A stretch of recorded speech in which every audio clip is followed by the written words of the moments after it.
차세대 디스플레이로 주목받는 마이크로 OLED 개발 경쟁이 치열해지고 있습니다. 삼성전자가 선두주자인 소니보다 한 단계 앞선 마이크로 OLED를 연내 공개하겠다고 밝혔습니다. 포스코그룹이 오는 2030년까지 2차 전지 소재 사업에서 매출 62조 원을 달성하겠다고 밝혔습니다. 지난해 밝힌 것보다 목표치를 50% 이상 높여 잡았습니다. 페이스북을 만든 마크 저커버그가 이끄는 소셜미디어 스레드가 돌풍을 일으키고 있습니다. 경쟁자인 트위터의 트래픽이 일주일 새 5% 감소한 것으로 나타났습니다. 내년부터 가상자산을 발행했거나 보유하고 있는 기업은 재무제표 주석으로 관련 내용을 공시해야 합니다. 가상자산을 매각할 경우 수익 인식을 어떻게 할지도 기재하도록 했습니다.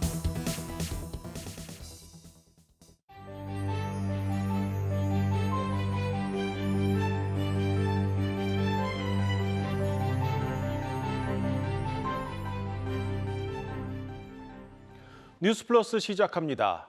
차세대 디스플레이로 주목받는 마이크로 OLED 개발을 놓고 치열한 경쟁이 벌어지고 있습니다. 특히 애플이 첫 혼합 현실 기기 비전 프로의 디스플레이로 일본 소니의 마이크로 OLED를 선택하면서 분위기가 한층 뜨거워졌습니다. 이 마이크로 OLED는 기존 디스플레이와는 달리 반도체처럼 실리콘 웨이퍼 위에 만드는 방식이라 이 반도체에 강한 삼성이 주목을 받고 있습니다. 삼성이 오늘 올해 안에 마이크로 OLED 시제품을 내놓고 내년부터 양산에 들어가겠다는 계획을 밝혔습니다. 첫 소식 이서우 기자입니다. 삼성 디스플레이가 차세대 디스플레이로 꼽히는 마이크로 올레드 시제품을 연내 생산할 계획입니다. 업계 관계자는 내년 양산 목표인 마이크로 올레드 개발이 마무리 단계에 들어갔다면서 이르면 올 연말 시제품을 선보일 것으로 안다고 밝혔습니다. 마이크로 올레드는 초고해상도를 지원하는 초미니 올레드로 XR 헤드셋과 스마트 글래스 등의 핵심 부품으로 꼽힙니다. 삼성 디스플레이의 마이크로 올레드 대량 양산 목표 시점은 2024년입니다. 이에 앞서 애플 등 글로벌 고객사에 공급할 시제품을 생산해 먼저 보여주는 겁니다. 현재 구체적인 XR 헤드셋 제품을 공개한 기업은 비전 프로를 공개한 애플이 유일합니다. 비전 프로에도 마이크로 올레드가 탑재됐는데 초기 제품엔 소니가 설계하고 TSMC가 생산한 부품이 탑재됩니다. 하지만 공정기술 난이도에 부딪혀 제품 수율은 20% 미만으로 알려졌습니다. 소니가 수율이 워낙에 낮거든요. 20% 막 10% 이런 얘기도 들리고 있어갖고 충분히 넘지 않을까 그렇게 생각이 되네요. 삼성 디스플레이는 현재 비전 프로가 사용한 화이트 올레드 방식의 마이크로 올레드 양산 준비를 마쳤습니다. 여기에 더 진보한 RGB 방식의 마이크로 올레드 기술을 가진 미국 이매진도 최근 인수해 한 차원 높은 기술력을 갖추게 됐습니다. 삼성 디스플레이는 최근 국내 장비업체 선익시스템에 관련 장비를 발주해 RGB 마이크로 올레드 검증 단계에 돌입했습니다. 우선 화이트 올레드를 기반으로 하는 제품의 생산성을 확보한 뒤 장기적으로 RGB 기술력까지 확보해 XR 헤드셋 디스플레이 시장을 장악한다는 계획입니다. 한국경제TV 이서우입니다. 페이스북을 만든 마크 저커버그가 이끄는 소셜미디어 스레드가 출시한 지 103시간 만에 가입자 1억 명을 넘기는 돌풍을 일으키고 있습니다. 역대 모바일 앱 중 가장 빠른 속도입니다. 아직 유럽에서는 서비스되지 않고 있다는 걸 감안하면 가입자 수는 갈수록 늘어날 전망입니다. 일론 머스크의 트위터가 어떤 대응을 할지 궁금해집니다. 박찬희 기자입니다. 출시 닷새 만에 가입자 1억 명을 돌파한 텍스트 기반 소셜 네트워크 서비스 스레드. 스레드는 뛰어난 접근성으로 이용자를 끌어모으고 있습니다. 월 이용자 20억 명이 넘는 인스타그램과 연동돼 있기 때문에 자신이 인스타그램 계정이 있다면 스레드에 가입할 때 친구 목록을 그대로 가져올 수 있다는 장점이 있습니다. 공유하고 싶은 사진이나 글을 올리면 해당 게시물이 전 세계 이용자에게 노출됩니다. 일각에서는 경쟁사 트위터의 어긋난 행보가 스레드에게 반사이익을 안겨줬다는 평가도 나옵니다. 지난해 11월 트위터를 인수한 일론 머스크 테슬라 CEO는 일부 극우 성향 이용자들의 계정 차단을 해제하고 사칭 방지용 인증마크인 블루체크와 게시글 열람 횟수를 유료화해 이용자가 대거 떠난 바 있습니다. 실제로 트위터 이용자 수는 연초 이후 꾸준히 감소세를 보였는데 지난주 스레드 출시 이후에는 5%나 급감한 것으로 조사됐습니다. 블룸버그 통신은 월가의 분석을 인용해 스레드의 일간 활성 사용자 수가 2025년까지 2억 명에 근접하고 연간 매출이 80억 달러, 우리 돈 약 10조 4천억 원에 이를 수 있다고 전망했습니다. 다만 이제 막 베일을 벗은 만큼 개선이 필요한 점도 있습니다. SNS의 꽃이라고 여겨지는 해시태그 기능이 활성화되어 있지 않고 한번 올라간 게시물은 삭제는 가능하지만 수정이 불가능합니다. 또 스레드 계정을 삭제하려면 연동된 인스타그램 계정을 탈퇴해야 하는 번거로움도 있습니다. 일부 이용자들은 스레드를 이용하는 동안 배터리가 지나치게 닳는다고 지적하기도 했습니다. 스레드가 이러한 문제를 해결하고 트위터를 뛰어넘는 차세대 SNS가 될 수 있을지 이목이 집중되고 있습니다. 한국경제TV 박찬유입니다. 포스코그룹이 오는 2030년까지 2차 전지 소재 사업 매출을 62조 원으로 키우기로 했습니다. 앞으로 2차 전지 소재 사업이 포스코그룹 전체 매출의 절반을 넘을 것으로 보입니다. 이 하나의 구호였던 탈철강이 이제 현실로 다가오고 있습니다. 이지효 기자의 보도입니다. 포스코홀딩스가 투자자들을 대상으로 한 밸류데이에서 2030년 2차 전지 소재 사업 매출 목표로 62조 원을 제시했습니다. 지난해 밝힌 2차 전지 소재 매출 목표치는 41조 원, 1년 만에 목표를 무려 51%나 높여 잡은 겁니다. 핵심은 원료부터 소재에 이르는 2차 전지 밸류체인 구축입니다. 완전한 밸류체인으로 생산 능력과 수익성을 동시에 확보했다고 자신했습니다. 포스코는 리튬, 니켈 등 원료는 이미 투자한 해외의 염호와 광산을 기반으로 확보하고 양극재와 음극재 사업에서 고객의 니즈에 맞춰 포트폴리오를 다양화하겠다는 전략을 내놨습니다. 특히 올해는 포스코 HR 클린메탈 리사이클링 공장, 포스코 필바라 리튬 솔루션 수산화 리튬 공장이 완공돼 2차 전지 소재 원료의 상업 생산까지 앞두고 있습니다.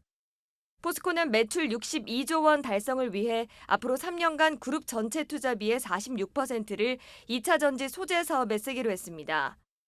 포스코홀딩스의 지난해 매출은 84조 원, 이 가운데 철강 부분은 44조 원으로 50%를 조금 웃돕니다.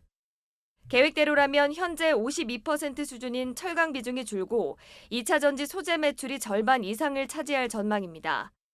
최정우 포스코 회장은 취임 직후인 2018년 100대 개혁 과제를 발표하면서 2030년 포스코의 철강 사업 비중을 전체 매출의 40%까지 줄이겠다고 밝힌 바 있습니다. 포스코가 철강을 벗고 미래 먹거리인 2차 전지 소재 분야로 빠르게 전환하고 있습니다. 한국경제TV 이지우입니다.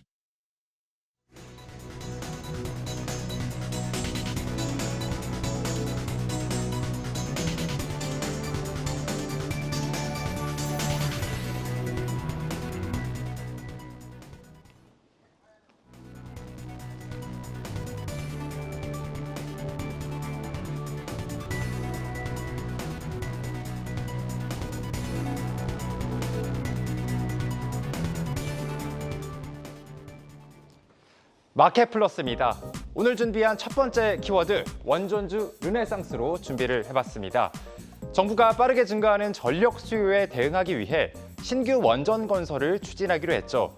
이에 원전 관련주가 오늘 급등했습니다. 한전산업이 오늘 상한가를 기록한 것을 비롯해서 두산 에너빌리티, 한전기술, 한신기계 등도 높은 상승률을 보였습니다.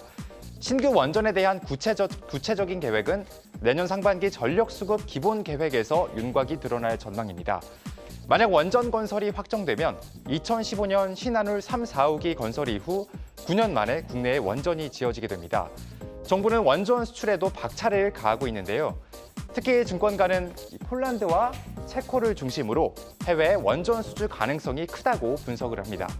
증권업계는 윤석열 대통령의 폴란드 순방을 계기로 원전 수주와 관련한 긍정적인 뉴스가 나올 수 있는 만큼 원전주에 대한 관심을 확대할 필요가 있다고 보고 있습니다.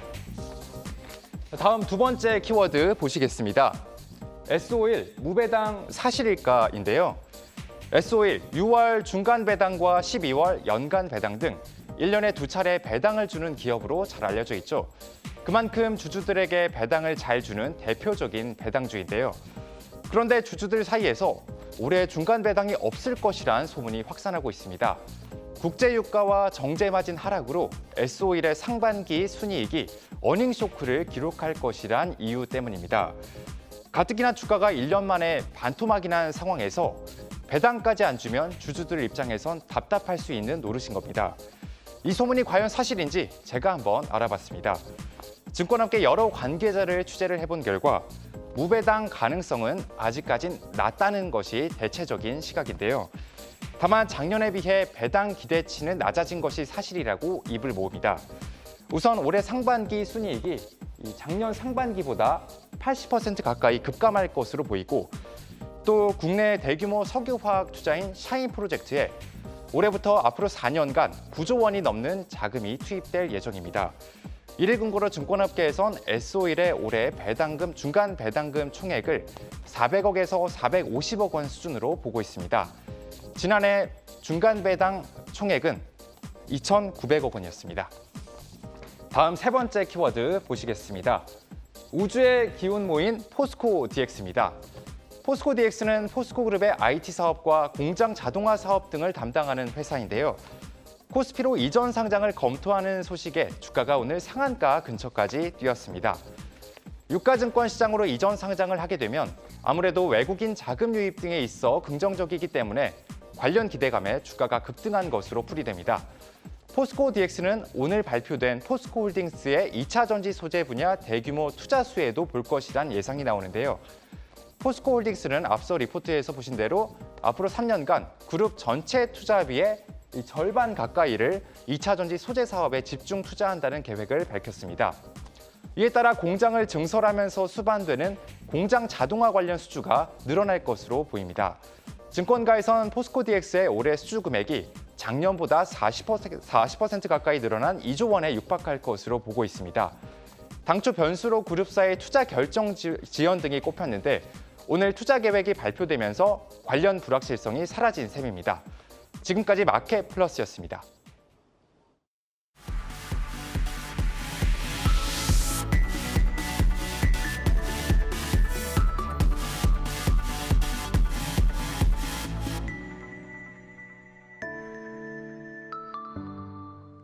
플러스 초대석, 오늘은 김관영 전북도지사를 스튜디오에 모시고 2차 전지 특화단지와 새만금 발전 계획에 대한 얘기 나눠보겠습니다. 지사님 반갑습니다. 네, 안녕하세요. 반갑습니다.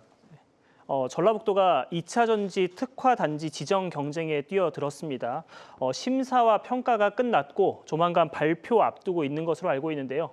2차 전지 특화단지가 어떤 곳이고 또 만약에 지정이 되게 된다면 어떤 정책적 지원 받게 되는지 간략하게 설명 부탁드리겠습니다. 네, 나라에서 국가 첨단 전략 산업으로 반도체, 2차 전지, 디스플레이를 정하고 이 세 개의 분야에 대해서 우리나라에서 중점적으로 육성할 지역을 정하는 것이 특화단지 지정인데요. 2차 전지의 경우에는 전국에서 5군데가 지금 지원을 했고 그중에 한 군데 아니면 2군데 정도를 지정할 것이다. 이렇게 예상이 되고 있습니다.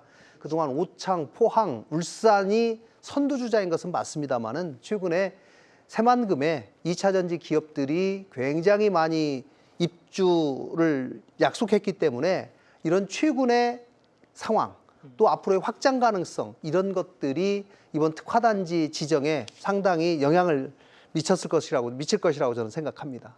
전북은 새만금 지역에 2차 전지 특화단지를 드릴 계획으로 알려져 있는데 네.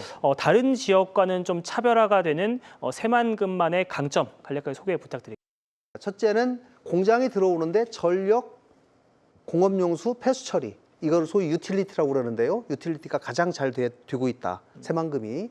그리고 새만금 지역은 최근에 5만 평, 10만 평 정도 되는 대규모 땅을 한꺼번에 제공할 수 있다. 이것도 평당 50만 원에 상당히 저렴한 가격으로 제공하고 있다는 점이고요. 그리고 대한민국에서 재생에너지로 가동 가능한 소위 아리백 산단으로 유일하게 지정받은 곳이고 앞으로 2030년까지 10기가와트의 재생에너지가 새만금 주변에서 생산될 예정이어서 앞으로 확장이 되더라도 재생에너지로 충분히 공급이 가능하다. 그리고 우리 전북만의 기업 친화적인 행정 이런 것들이 기업 유치하는 데 상당히 최근에 영향을 주고 있는 것 같습니다.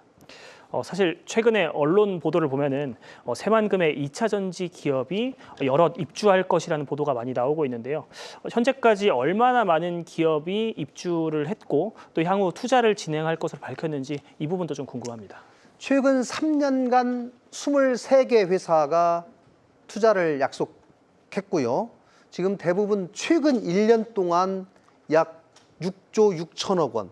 이거는 과거 8년 동안 이루어진 투자액의 4배에 달하는 금액입니다.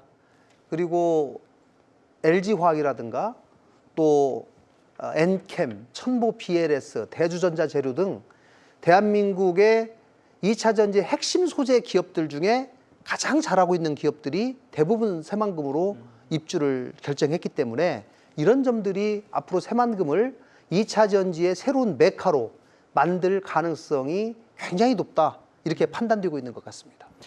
사실 이렇게 입주 기업들이 많이 들어오고 투자가 많이 유치가 되면 산단의 잔여 면적이나 좀 운영 여건이 좀 부족한 것이 아닌가, 이런 우려도 나오고 있는데요.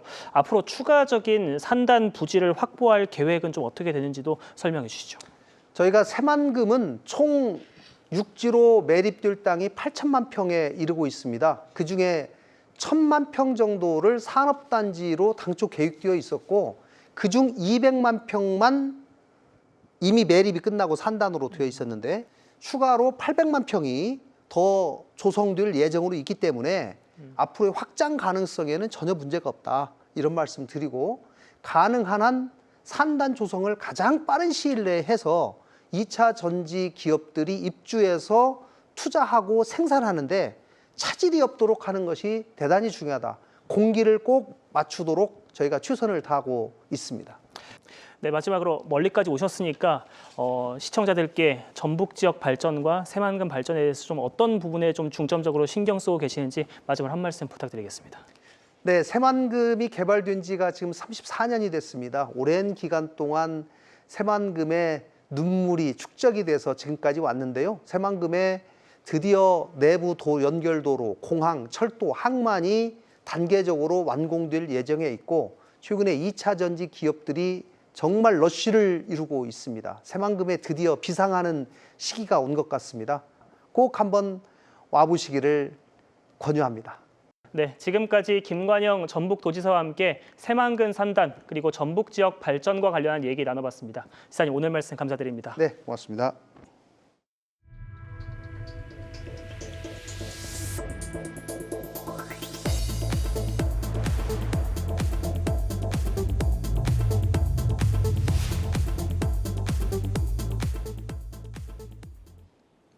내년부터 가상자산을 발행했거나 보유하고 있는 기업은 재무제표 주석으로 관련 내용을 자세히 공시해야 합니다. 이 가상자산 발행과 거래를 통한 실적 부풀리기 논란이 종지부를 찍을 것으로 보입니다. 이민재 기자의 보도입니다. 지난 2021년 회계 논란이 불거졌던 위메이드. 당시 위메이드는 위믹스 유동화로 얻은 수익 2,200억 원을 매출로 계산했습니다. 그러나 이를 매출이 아닌 회계상 부채로 봐야 한다는 지적에 정정을 하면서 위메이드의 영업이익은 3분의 1로 줄었습니다. 가상자산의 회계상 매출 시점에 대한 시각차 때문입니다. 제도 사각지대 논란이 이어지자 금융당국은 회계 처리 감독 지침과 주석 공시 기준 마련에 나섰습니다. 일단 발행사가 가상자산 보유자에 대한 의무를 모두 완료한 이후에 매각 대가를 수익으로 인식하는 방식을 적용하기로 했습니다. 또 불투명한 유통량 등으로 곤혹을 겪었던 위믹스 사태 재발을 막기 위해 매각과 의무이행 경과에 대한 판단 등을 공개해야 합니다. 예를 들어 카카오, 위메이드, 넷마블 등 해외 자회사를 통한 자체 발행 토큰은 10종인데 이 중 지난해까지 유상 매각한 가상자산은 8종 7,980억 원 규모고 수익으로 인식한 금액은 3건 1,126억 원입니다. 유상 매각, 무상 배포 등을 하지 않은 내부 유보 물량은 254억 개로 발행 물량의 81.7% 수준인데 이런 정보를 투자자들은 알기 쉽지 않습니다. 다만 전문가들은 실제로 적용될 구체적인 기준을 마련하기까지는 상당한 시일이 걸릴 것으로 내다봤습니다. 기준에 대한 디테일들이 있어야 되는데 그런 건 아직 없는 거죠. 우리나라 가상자산 업계의 상대적인 속도가 굉장히 빨라요. 근데 그거에 반해서 우리는 이 규제가 상대적으로 굉장히 느리거든요. 테라루나를 비롯해 하루인베스트 먹튀 논란까지 가상자산에 대한 경고음이 이어지는 가운데 하반기부터 논의가 시작되는 2차 가상자산법에 이목이 집중되고 있습니다. 한국경제TV 이민재입니다. 반려동물을 키우는 인구가 1,500만 명을 넘어서면서 국내 제약사들이 잇따라 이른바 펫 시장에 뛰어들고 있습니다. 반려동물 영양제와 치료제는 물론 건강검진까지 그 영역이 점차 진화하고 있습니다. 박승원 기자의 보도입니다. 미래 먹거리로 펫 사업을 낙점한 국내 제약업계. 사업 초기 펫푸드에 집중했다면 지금은 영양제와 치료제 등 그 영역이 다양해지고 있습니다. 이 가운데서도 가장 집중하고 있는 분야는 영양제입니다. 광동제약과 동국제약, 일동제약 등은 오랜 기간 인기를 끈 제품을 반려동물용 제품으로 선보이며 시장 선점에 나서고 있습니다. 영양제를 넘어 치매와 같은 인지장애, 당뇨 등 다양한 질환의 치료제 개발도 활발합니다. 이미 유한양행이 국내 첫 반려견 치매 치료제를 선보인 데 이어 대웅제약도 자회사를 통해 반려동물 치료 보조제와 당뇨병 치료제 출시를 앞두고 있습니다. 하반기에는 세계 최초의 속방형 알칼리 합성 제제의 기술을 저희가 접목한 소화 효소 보조제 출시를 앞두고 있고요. 그다음에 올해는 더 임상시험을 가속화해서 내년 하반기에는 당뇨병 신약에 대해서 품목 허가를 앞두고 있습니다. 반려동물의 진단검사를 통해 생애 주기별 진단 솔루션 제공을 앞세워 시장 선점에 나선 기업도 있습니다. 녹십자 홀딩스의 자회사인 그린벳이 주인공인데 국내 최초 전문 수의사로 검진센터를 구성해 진단검사를 비롯해 특수사료, 영양제, 의약품 개발은 물론 유통까지 사업을 확대하고 있습니다. 여기에 진단검사를 통해 쌓은 노하우를 바탕으로 미국과 중국, 동남아 등 해외 시장 진출도 꾀하고 있습니다. 미국, 일본, 중국 시장도 되게 크지만은 중국은 까지 포함해서 또 틈새 시장에도 공략을 하고 또 태국, 동남아 이런 쪽에서도 관심이 되게 높아지고 있습니다. 레퍼런스 랩이 없는 데도 있고 그런 해외 진출을 할 거고요. 국내 반려동물 양육 인구가 1,500만 명을 넘어서고 관련 산업의 연평균 성장률이 15%에 달하는 상황. 높은 성장세를 보이는 펫 시장에서 반려인의 마음을 사로잡기 위한 국내 제약사들의 경쟁은 한층 더 치열해질 전망입니다. 한국경제TV 박승원입니다. 국내 최초로 스타트업과 벤처기업들의 신약 개발을 돕는 민간 클러스터를 만든 우정바이오가 올해 흑자 전환을 예고했습니다. 천병년 우정바이오 대표를 김수진 기자가 만났습니다. 경기도 화성에 위치한 우정바이오 신약 클러스터. 지난 2021년 말 처음 가동한 국내 최초 민간주도 바이오 클러스터입니다. 과거 우정바이오는 비임상 CRO 서비스 위주로 바이오 사업을 진행했지만 이제는 사업 모델이 커졌습니다. 신약 클러스터를 통해 신약을 개발하는 다양한 바이오 스타트업에게 개방형 실험실을 빌려주고 동물 실험을 대행해주는 등 신약 개발에 필요한 인프라 제공을 기반으로 사업을 운영하는 겁니다. 신약 개발을 하는 기업들을 지원해주는 일을 하는 사업입니다. 상장을 한다든지 기술 이전을 하는 부분에 상당히 기여를 하는 겁니다. 초기에 전략적인 투자자로서 지분을 가지고 있고 그분들과 같이 신약 개발하는 일을 하는 거죠. 우정바이오는 신약 클러스터 가동 등에 힘입어 지난해 사상 최대 매출인 469억 원을 달성했습니다. 천병년 우정바이오 대표는 지난해에 이어 올해 매출은 550억 이상을 예상한다며 흑자 전환을 기대한다고 밝혔습니다. 작년에는 우리가 첫 오픈해가지고 우리가 바이오 사업부에 실험 대행해주는 서비스 사업이 매출이 그때 한 80억 정도 됐었거든요. 그래서 첫 해치고는 작지 않았다라고 보고 있고요. 그다음에 금년에는 이제 2년 차기 때문에 좀 더 성숙이 돼서 더 성장을 해나가고 있습니다. 현재 우정바이오 신약 클러스터에 입주한 바이오 스타트업은 약 20곳.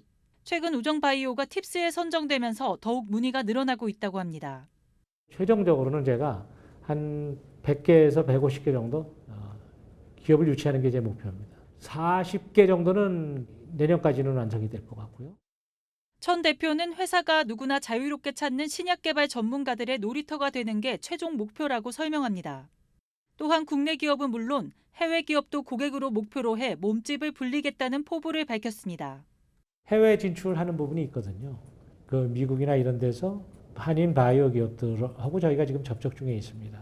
하루 종일 양쪽에서 일하면 미국에 있는 스타트업 기업들 이런 데도 24시간을 일할 수 있는 그러한 환경을 만들 수 있다. 한국경제TV 김수진입니다. 뉴스플러스 오늘 준비한 순서는 여기까지입니다. 시청해 주신 여러분 고맙습니다.